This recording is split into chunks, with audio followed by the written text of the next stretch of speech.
Welcome to this video on effective questioning, focusing on how to implement probing questions in your classroom.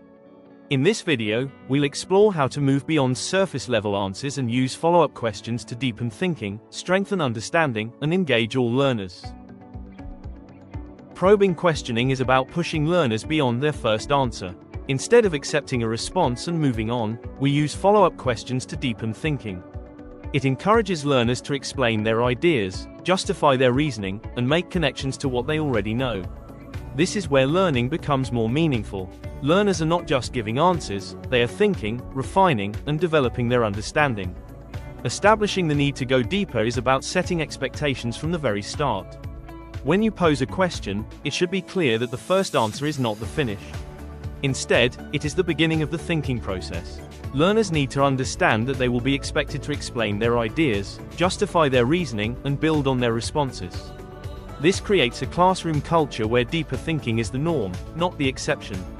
It also signals that answers will be explored, challenged, and developed, rather than simply accepted. Pausing to prepare thinking is a crucial part of effective probing. After asking a question, it is important to allow time before responding or asking follow-up questions. Without this pause, answers are often rushed and limited to surface-level thinking. Giving learners time allows them to process the question, organize their ideas, and prepare a more considered response. It also ensures that more learners are ready to contribute, not just the quickest or most confident. Probing the response is where the real thinking begins. Once a learner gives an answer, the focus shifts to exploring it further. Instead of moving on, you ask follow-up questions that require learners to explain, justify, or extend their thinking. These prompts should focus on reasoning, evidence, and connections to prior learning. This encourages learners to build on their original response, rather than stopping at their first idea. It also helps uncover misconceptions and deepen understanding across the group. Widening and strengthening thinking builds on the initial response and extends it further. Once a learner has explained their answer, the focus shifts to involving others and exploring different perspectives. This might involve asking other learners to add to the response, challenge it, or offer an alternative viewpoint. It is also important to encourage learners to make connections to prior learning, real-world examples, or different contexts. This helps deepen understanding and ensures that ideas are not considered in isolation. By maintaining high expectations for clarity and depth, you support learners in developing more refined and thoughtful responses. Deciding what to do next is a key part of effective questioning. Once learners have responded, the focus shifts to using those responses to judge the depth of understanding. This includes identifying where learners are secure, where they need further support, and where misconceptions may still exist.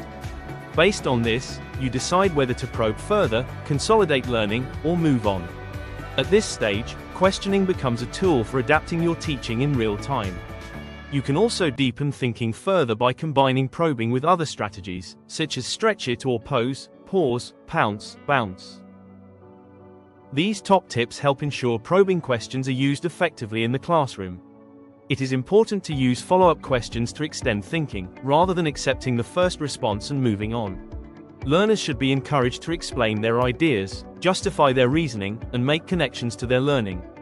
It is also important to vary who you question, ensuring that all learners are involved in thinking. At the same time, avoid treating the first answer as the final answer, as this limits the depth of learning. Avoid relying on the same confident learners, as this reduces participation across the group. And avoid keeping questions at a surface level, as this prevents learners from developing deeper understanding. By applying these principles consistently, questioning becomes a powerful tool for developing thinking and improving learning. That's it. Thank you for watching. Remember, the first answer is only the starting point. Use probing questions to push thinking further and strengthen learning.